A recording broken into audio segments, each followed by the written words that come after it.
recording. This is the podcast for Multi-Faith Matters. I'm the host, John Moorhead, and I'm privileged today to have as my guest, Thomas K. Johnson. I'll read a little of his bio, and we're going to have a conversation this morning. Thomas K. Johnson is Senior Theological Advisor to the World Evangelical Alliance, the WEA, and he'll be talking more about that in this conversation. The WEA represents and connects over 600 million Christians in 140 countries. Additionally, he currently serves as WEA Special Envoy to the Vatican and as Special Envoy to Engage Humanitarian Islam, and we'll be talking about that as well. He has long been a foremost international Protestant voice on human rights and religious freedom, including consulting with diplomats and religious leaders from around the globe. After an informal Bible college in Germany and university and seminary degrees in the U.S., Dr. Johnson received a Fulbright DAAD grant to research religious and philosophical responses to the Holocaust at the I'm going to butcher this German here, Universität Tübingen. Hopefully that's close. Universität Tübingen. There we go. Tübingen. Leading to a PhD in ethics and philosophical theology at the University of Iowa. He has been a pastor of Protestant churches in the U.S. and former Soviet Union and has served as professor of philosophy and theology at 11 universities in 9 countries, including the anti-communist European Humanities University in Minsk, Belarus, now exiled in Lithuania, Charles University in Prague, and Martin, is it Bucer? Martin Bucer, yeah, Bucer. Okay. He is board president of the Comenius Institute. Boy, I should have read this like 2 or 3 times beforehand. and an ordained minister of the Presbyterian Church in America. Johnson has authored 9 books and more than 250 articles, essays, and book chapters in several languages. He has edited 25 books on religion and society, along with editing and translating numerous reports on human rights, religious freedom, and intra-faith and interfaith relations. His best known is Human Rights, a Christian Primer, a standard evangelical resource since publication in 2008. His 3 most recent books are on Knowing God as Trinity, on human rights, and on humanitarian Islam. Dr. Johnson, welcome to the podcast. Thank you. I'm glad to be here with you. Well, I'm privileged. I have been following what you're doing both on Facebook, and I think there's another, it might be academia.edu. You've got some of your work out there, and I subscribed and I keep abreast of what you're doing that you put out there. I like to begin these podcasts with a little background so folks know the life journey that has led to the works that they're producing and the positions that they have. Can you talk a little bit about your life experience and how it got you to where you are, particularly with the World Evangelical Alliance? Okay, my duties in the World Evangelical Alliance really have 2 foci, theology and human rights and religious freedom. And I've been active in both foci for a number of years. And that arises out of 2 experiences I had as a young man. In 1972, I was at the Munich Olympics, and which was, of course, shocking in itself because of the terrorist attack there. But I also went to visit the concentration camp at Dachau, which is about 30 kilometers northwest of Munich. And I was utterly shocked. It had been turned into a nice museum. And I was utterly shocked by the pictures that were taken at the time the concentration camp was liberated. That forced me to start thinking about what's going wrong in our world. Why are there such dramatic human rights abuses? That forced me to become a human rights theorist. On the other hand, a couple of years later, I found myself in the middle of a small church that was rapidly on its way to becoming a cult, and started looking at questions of, well, what is their version of Christianity that I can really believe after this experience? Can I continue as a Christian? And that forced me to become a theologian, and then with the appropriate education. So that led me into now, many years later, having 2 areas of responsibilities for the World Evangelical Alliance: theology on the one hand, but also human rights and religious freedom on the other hand. And that's the long story. There's a lot of events along the way that led to this, but that's the very long story of my life. Well, it sounds like a great one. It certainly has resulted in some fascinating work that is very helpful for not only the body of Christ and Christians, but also for Muslims and others along the way. I want to talk about at least a couple of those. You've got two new books out. One deals with humanitarian Islam and evangelical Christianity, and it's called The Clash of Civilizations, a New Partnership for Peace and Religious Freedom. And folks can find in the program notes for this podcast, they'll find a link to it where they can purchase it, or it'll be listed on our resources page where they can access a PDF copy courtesy of the World Evangelical Alliance. How did the idea for this book come about, and can you kind of summarize the thesis of it? The idea came about rather dramatically about 2 years ago. I was, for a long time, somewhat familiar with the fact that in Indonesia, the relationship between religion and the state, or between Islam and the state, is different than in the Middle Eastern world. Indonesia is the biggest Muslim country in the world by a huge margin, because many of the other Muslim majority countries have rather small populations. Indonesia has a vast population and a huge Muslim majority, but they have a different relationship between religion and the state. And I had known that a long time because I lectured on church-state relations here and there. And then along the way, one of my friends, Paul Marshall, started investigating that farther and writing some articles on religion and the state in Indonesia and their distinctive theory of religions and state relations that they call Pancasila. And a little over 2 years ago, I wrote to Paul once and said, is there any possibility that you could get me into contact with some of these Muslim leaders who have this view of religion and the state? And he did. He said, oh yeah, he knew them personally, and he connected me on email. And then 2 years ago on Easter, there was, of course, the bombing of some churches in Sri Lanka. And I already had a little bit of email contact with the representatives of Indonesian Humanitarian Islam. And about a week after the Sri Lanka bombings, about a week after Easter, they wrote to me and said, we want you to know that that's not us. We don't bomb churches. We're not that kind of Muslim. Can you help us to develop our communication with Christianity to let Christians know that that's not how we do things? And I got the email from them on a Sunday morning. I think it was Sunday, 1 week after Easter. I was about to go to church. Got the email on a Sunday morning. Oh, that's an important email.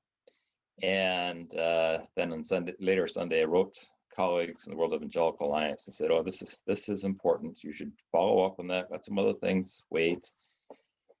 And so I started corresponding with them and decided I need to, just as quickly as possible, read their books and read anything I could about them.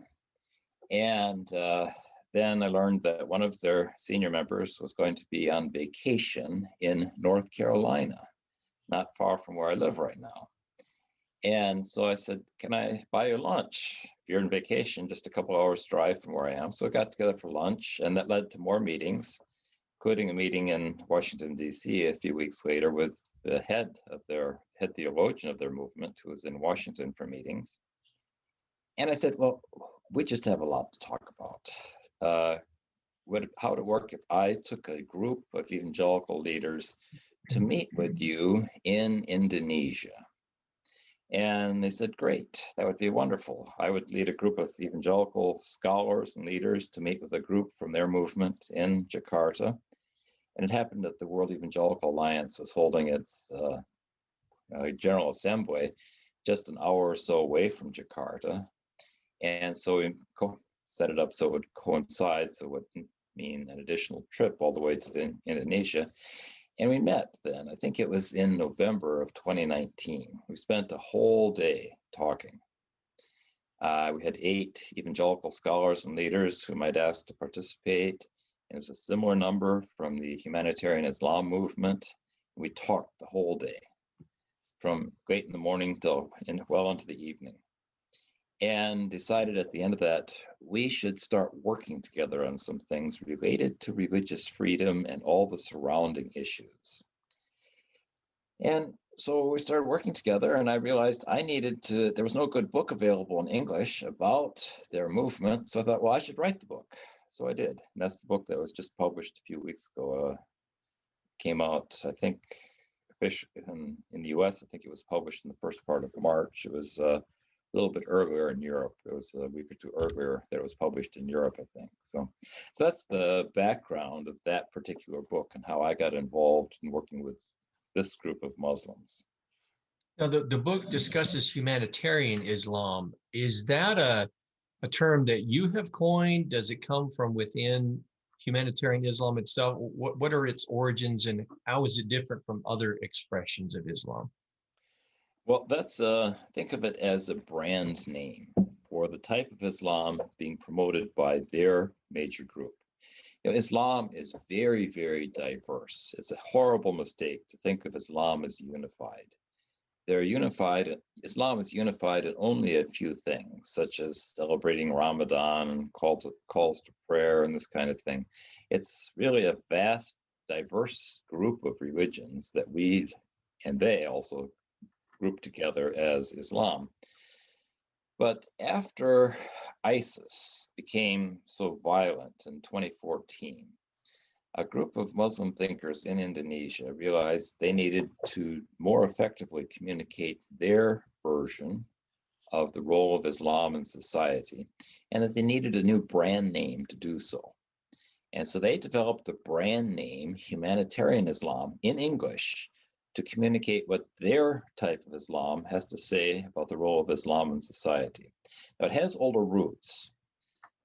Their parent organization is the Nahdlatul Ulama, which was founded in the 1920s in Indonesia.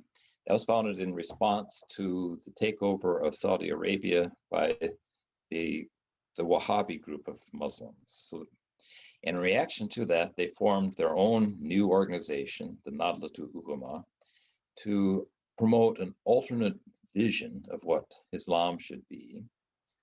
And in 2014, they decided that they needed a new brand name in English to communicate that more effectively. Though it has longer roots, much longer roots in Indonesian Islam, that's a brand name that's a recent development in response to ISIS. And it's there, and they then moved to publishing very extensively in English. Before, their publications were in Arabic and in Indonesian. Now they're emphasizing publishing in English, and they've done a very nice job doing that, publishing a huge body of literature in 7 years about their version of Islam, humanitarian Islam, in well-edited English. Now, as you know, particularly in America, Christians, especially evangelicals, are challenged in relating to Muslims. There's a lot of stereotypes out there, reductionism, equation of all of Islam with violence. So what are the challenges that particularly American evangelicals, Christians in the West, as well as the Muslim world itself might face to embracing and relating more to this humanitarian Islam? Well, the first step is what I've mentioned, that you have to see that Islam is very, very diverse. And while the extremism has roots in certain types of Muslim orthodoxy, there are also alternate types of Muslim orthodoxy that really totally reject violence in the name of Islam. And the Indonesian humanitarian Islam is probably the most well-articulated version of nonviolent Islam that also has massive institutional roots. They represent 100 million Muslims. In America, we're used to our micro churches that have a few 100,000 members or something if it's a big denomination. They represent 100 million Muslims in Indonesia. And as that's the institutional basis. And that's good to know that there are the type of radical Islam that often comes out of the Middle East doesn't represent a lot of Muslims. There are real alternative visions of Islam. Let me pause this for 1 second. I apologize. I've got a dog chewing on an expensive library book. Hold on a second. What you shared on Facebook and with me as well, privately, a fascinating response to this book of yours on humanitarianism by the Muslim community. Can you talk about that? Well, yeah, here I am as a Christian theologian writing about Islam, and some of my biggest fans are Indonesian Muslims. So they're writing positive reviews about my book, and in fact posted the whole PDF of my book on one of their websites with a very strong endorsement. And so this has been, really unexpected for me, that here are some of my, and the book contains a whole lot about Christianity, because I tried to develop a broad-ranging comparison of humanitarian Islam's approach to life and society with my Christian approach to life and society. And so there's a whole lot about Christianity and Christian ethics in the book. But the people who are posting it on Facebook and writing about it are Muslims. So that's something that I am pleased with, but it's not exactly what I expected. So Go ahead. I think more Muslims are reading that book than Christians. Well, that was my next question. Are there efforts underway through marketing or promotion or what have you to get this out of the hands more of Christians, particularly, American evangelicals, so that they can understand, learn about, and seek out those who are promoting this humanitarian Islam? Well, yeah, there's efforts underway, but this book wasn't really written for American evangelicals. Okay. American evangelicals are just a small part Right. of the evangelical world. There are, just belonging to the World Evangelical Alliance, there are 600 million Christians in 140 countries. The United States is one of those 140 countries. Right. So I'm not writing just for American evangelicals. The United States is one of the 140 countries for which I have to write this book. So let's not make American evangelicals too important. They're only one of the 140 countries. So it's not written for American evangelicals. Of course, I'm very glad if they read it, because I think American Christians need to engage with Islam at a high level, not at the level of stereotypes. So it's not just for American evangelicals, but also there may be themes in what I'm suggesting as a Christian alternative to humanitarian Islam, or a Christian comparison that might be valuable for Christians in America to consider. So I don't know if that doesn't exactly answer your question, but maybe to something to discuss further. Yeah, no, that's helpful. Since the work that I do is largely aimed at American evangelicals, to try and change that mindset, the theology, by changing the psychology underneath it, as to why they're so defensive towards religious others, particularly the Muslim world, but certainly evangelicalism is not limited to America. In light of the challenges that American evangelicalism faces now, given your work on the international scene, who would you say might be some of the better candidates in world evangelicalism for charting a pathway forward? Well, I work for the World Evangelical Alliance, and I'm very fond of what the WEA is doing. For a long time, our pathway has been to go talk to people. And that was true when Ephraim Tendero was the head of the WEA. His background from the Philippines is when there were Muslim terrorists in the Philippines who were killing people. He, as a representative of the churches in the Philippines several years ago, just went and talked to them. And just walked into their compound and said, "Shoot me if you want, but if you don't shoot me, let's sit and talk." So they sat and talked. And that led to profound changes in the Philippines. Instead of talking about Muslim terrorists, he went and sat down, he found them, went and sat down and talked with them.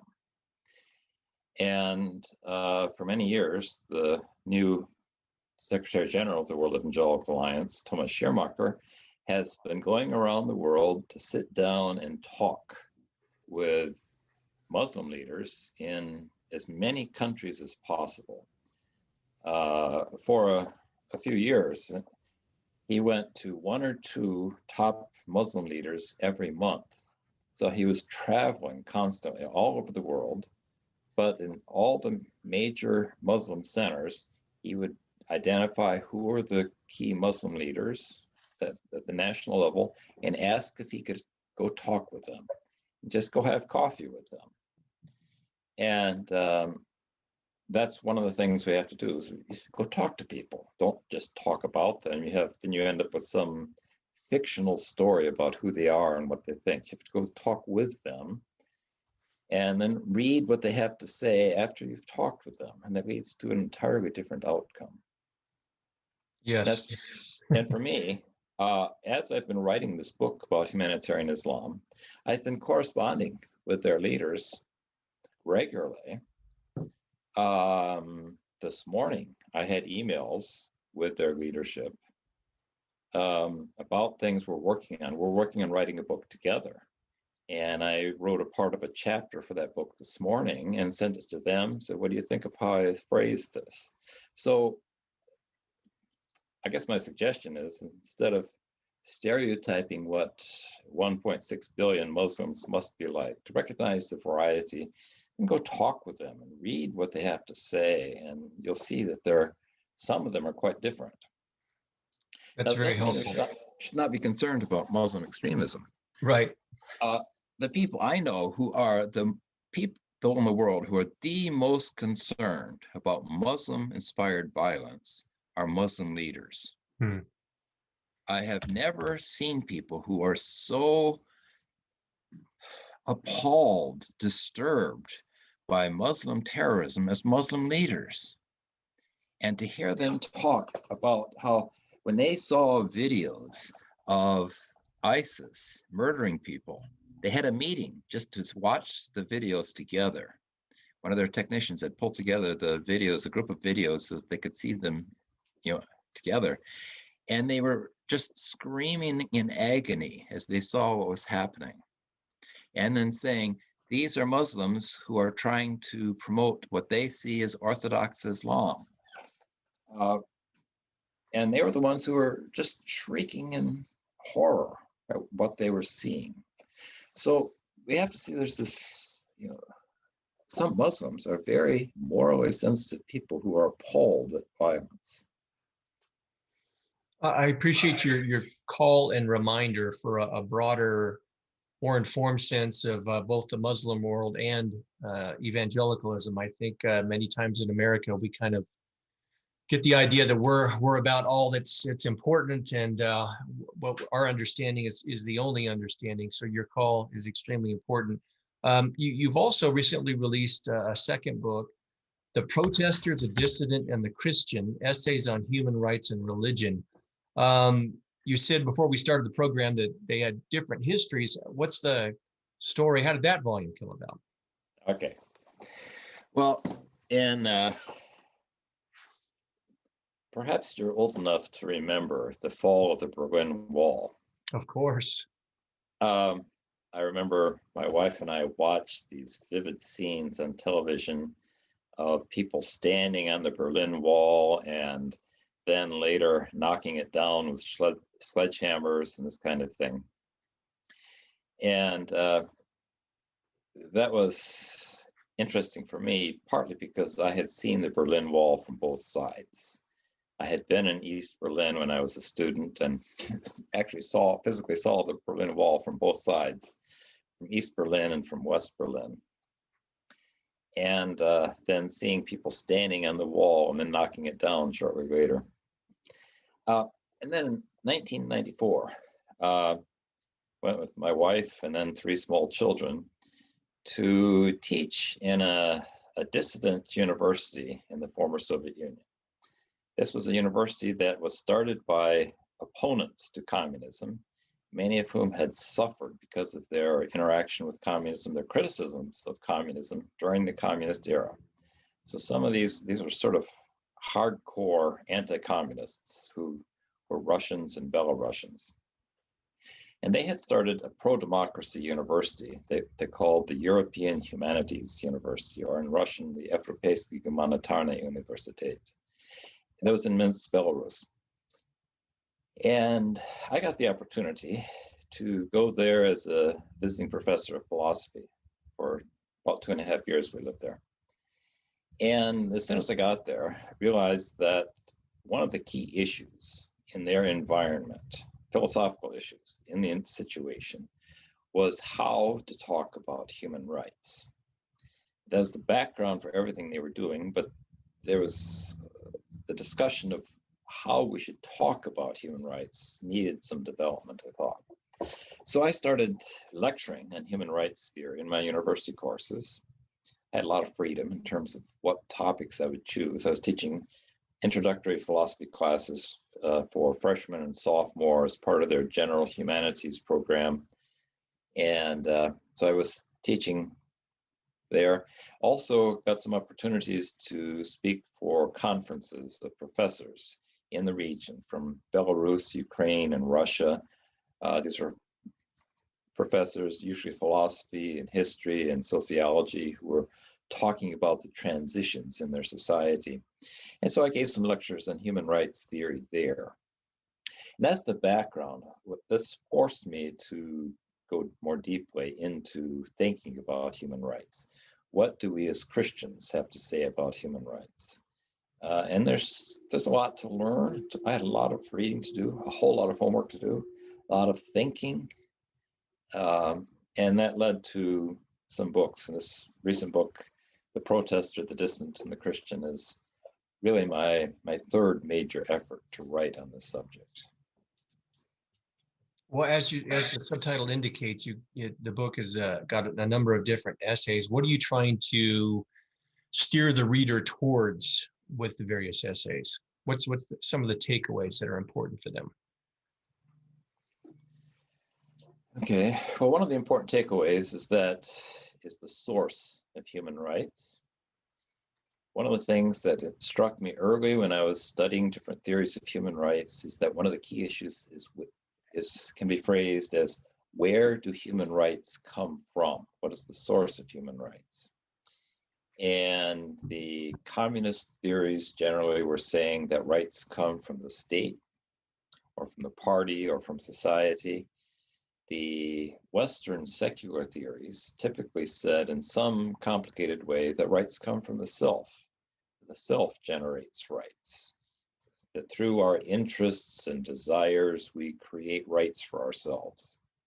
And they wouldn't phrase exactly like that, but that's how I understand what they're trying to do, that the self creates rights. And as Christians, or really as all Christians, Jews, and Muslims would probably say, rights are a gift from God. And therefore, it's not something that comes from the state, it's not something that comes from myself. And that sets a framework for how we should think about human rights. Now, that's one of the key issues I started thinking about 27 years ago or something, is what's the source of rights? But then that leads to the issues of what rights do people have? And we have this problem in the last 50 years roughly, of the United Nations constantly developing new rights. Some people joke that the new week, United Nations must have developed a new right already. So it's the right of the week kind of thing. And that discredits the whole undertaking. In the communist world, the state gives, the state takes. So if the state gives you a right this week, you might take it back next week. So in that framework, to start talking about what rights do we think people really have that are God-given rights, therefore they're inalienable, or in more recent terms, unalienable. So that's the kind of thing I would most interested in communicating, and approach that from several perspectives in that book. I know you're working on a much broader scale in terms of a global type of thing, but again, my context is here in America. At least American evangelicalism tends to be very doctrine oriented and worldview oriented. And one of the things I appreciate about your work is you're doing theology, but you're also working on ethics. And I think many times in the American context, we're missing the focus on ethics connected to theology and this idea of virtue, a virtuous theology, a life way of relating to other people, particularly those in the Muslim world. would you have any thoughts on that and on how we need to continue to work on theology? I think theology is very important, but connecting that to ethics and other things are very important as well. Yeah, well, I suppose for American evangelicals, part of the background is a reaction against liberal Protestantism as it developed in the 19th and early 20th century. And this is far overgeneralized, but generally speaking, liberal Protestantism reduced the importance of core Christian theology and in some cases denied parts of theology, so that you would have people saying the resurrection is unimportant and the miracles in the Bible probably didn't happen and this kind of thing. And that therefore the theological component of classical Christianity was reduced or denied in some types of liberal Protestantism. And all that was left was what they said about ethics. Now, what they said about ethics was unstable. So what liberal Protestantism has said about ethics changes every generation. In contrast to that, the fundamentalists and then evangelicals in America emphasized the core doctrine, the resurrection, the miracles of Jesus, the incarnation, this kind of thing, and that was necessary. However, there have been times when we may have talked about ethics too little in American Christianity, and so there may be need for some development there. And I suppose my book is partly a suggestion on ways in which that can develop. My book on humanitarian Islam includes a major section on Christian ethics, and I hope that contributes to the discussion of ethics among Christians in the United States as well as elsewhere. Perhaps you found something there that was interesting to you that I was suggesting in regard to Christian ethics. Yeah, I certainly do think it's very helpful. In my opinion, when I think one of the other elements or dynamics involved is there's so much emphasis also on evangelism, proclamation, and seeing the other convert, which is important. However, then I think it tends to color and shape other things that we do, so that relating to the other is viewed in terms of a strategy. What's the best strategy and plan, rather than how does it flow out of an ethic of love for the other, where I relate to them and want to see them embrace my faith, but I still love them and care for them regardless of whether or not they do. So I see some of what you're suggesting very helpful there. Yeah, I don't think our relationship with our non-Christian neighbors should only be a strategy to convert them.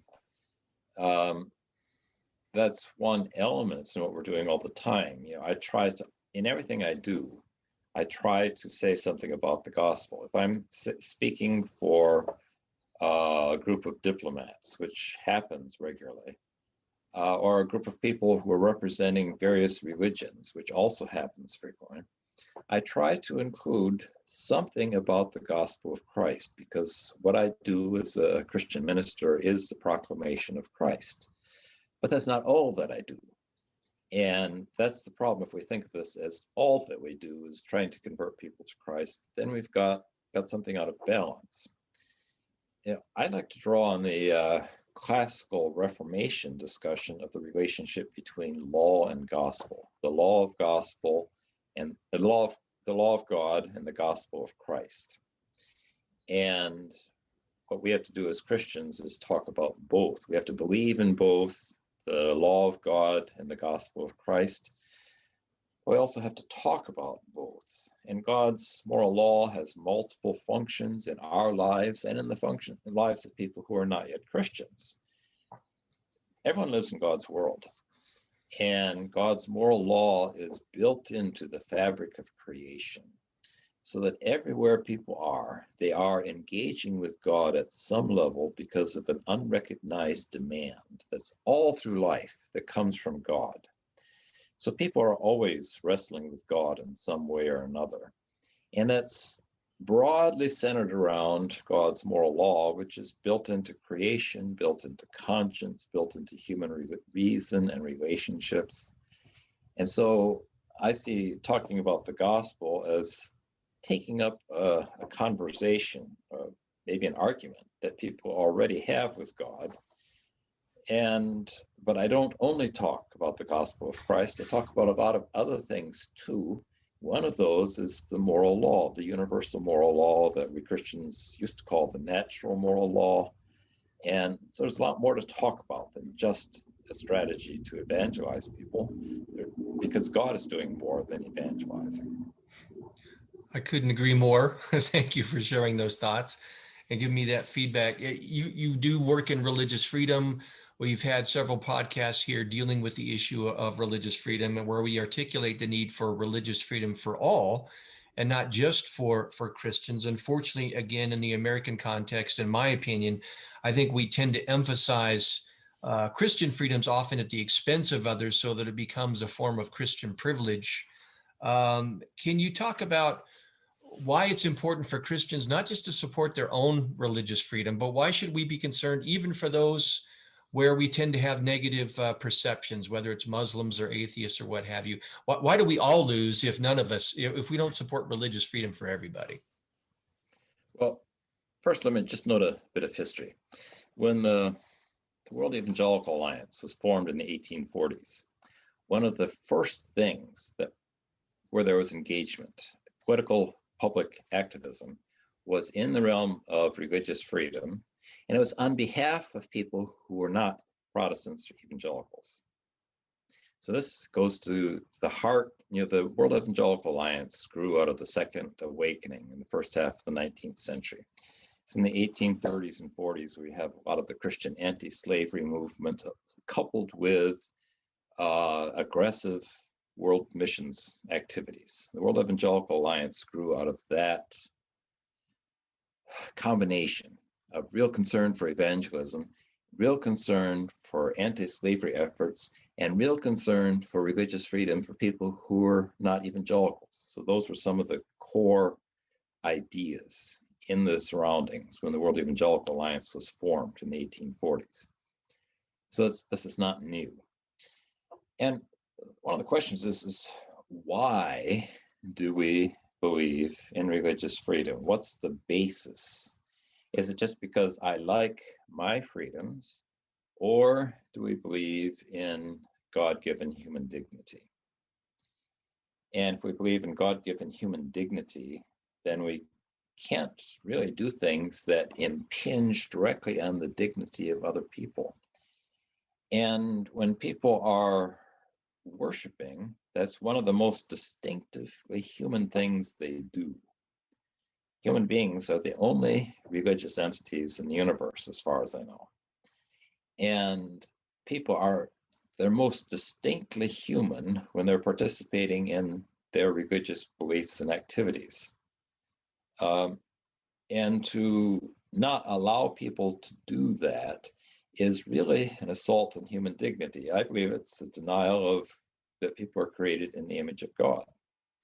So if I want to deny that people are created in the image of God, then I may deny them their freedom of religion. But if I take the first chapters of Genesis seriously, that means I believe that my neighbors are created in the image of God, and that they are always reacting to God, even in poorly chosen religions, then I have to allow them the political, legal freedom to do so, even if I'm also trying to tell them about Christ. I would add a further point. There have been times when Christianity has been closely connected with the power of the government. Now, this isn't new in American history. When Charlemagne was crowned emperor at Christmas in the year 800 in Rome, he was being crowned as emperor of the Christian Empire. This idea of a Christian country or a Christian empire is a very old idea. It's not distinctly American, and has not worked very well. When people are not allowed to choose Christ freely, something is out of place. I think God wants our voluntary response to the gospel. I don't think God mostly wants people to pray the Lord's Prayer or the sinner's prayer, because they'll be executed if they don't. I just don't think that's the way God wants things to be. So that's maybe complicated, but those are some of my reasons why I think it's really quite important that Christians protect the religious freedom of others, not only for Christians. And I surely don't want the government, whether in Washington or Brussels or wherever, to be deciding which Christians are not to be persecuted. Because then we might end up with Presbyterians persecuting Baptists and the Lutherans and the Methodists having to choose which side they're on. That's not what we want at all. That's right. Yeah, we don't want to resurrect some of the darker chapters of church history, that's for sure. Right. Yeah. Well, I had sent you some questions ahead of time, and we've covered those. Are there other things for listeners and viewers that you would like them to know about in our conversation here? Other things that I haven't touched upon that should be brought out? Well, one of the things that's important to me is that when I think about what God is doing, I always think about God is doing something more than converting people to Christ. Now, I've seen and participated in numerous missions conferences over 50 years. I have enough memory to have been through 50 years of this. And when people talk about what God is doing in the world that's so exciting, they tend to talk about people coming to faith in Christ. And of course, I'm delighted that's happening. I'm thrilled that people are coming to Christ. Never in history have so many people been coming to Christ. The Great Commission is being fulfilled right now on a global level, even if Americans don't always see it. But that's not all that God is doing in the world. God always has been actively involved with his creation and with all people in things that are not only connected to the gospel. So I think it's valuable for Christians to talk about God's general revelation, that God is speaking through all creation and every dimension of creation. It's good to talk about God's common grace, or sometimes called his general or universal grace, that God is the one who gives us what we need for daily life. And that's true for everyone. I think it's important for us to talk about universal human dignity, that God gives dignity to all people, not only to Christians. And to talk about God's universal moral law, what Christians used to call the natural moral law, and that people are always interacting with it because it's built into the fabric of creation. So certain things that I think is valuable for Christians to talk about that we may sometimes neglect. It's not because I think the gospel is unimportant. I do. I'm a Christian. That's the basis for my life and hope, that I belong to Jesus Christ. But that's not all that God is doing. God is also involved in many other ways in his common grace and general revelation. And we should talk about that in all the different discussions we have. I couldn't agree more. It sounds like you're calling for an expanded understanding of the presence of God and all of his creation and what we as Christians should be doing. I think many times we do kind of live out a kind of a form of Christian reductionism. We're emphasizing just a few things and neglecting a great deal of other things that are important. And your work certainly has shined an important spotlight and given folks a lot to think about in that regard. So that's a good word. In fact, I can't think of a better word to close on as we draw to a close on our scheduled time here. Dr. Johnson, I want to thank you for being a guest here and on the program. I will again let folks know that we're going to have a link to these books in the podcast description notes, and folks can click and either purchase the hard copy of that, or on the resource page on our book section, we will have links to PDFs that they can download that you have graciously made available. So I appreciate, Dr. Johnson, your time that you've made in a very busy schedule to talk to us. Well, thank you. It's been a real privilege. Thank you for the opportunity. Again, this is the podcast from Multi-Faith Matters. I'm your host, John Moorhead. Please click on these links and take a look at what Dr. Johnson is doing. We'll have a link for the World Evangelical Alliance. Get involved in what is going on there. We thank you so much for watching and listening. Until the next podcast.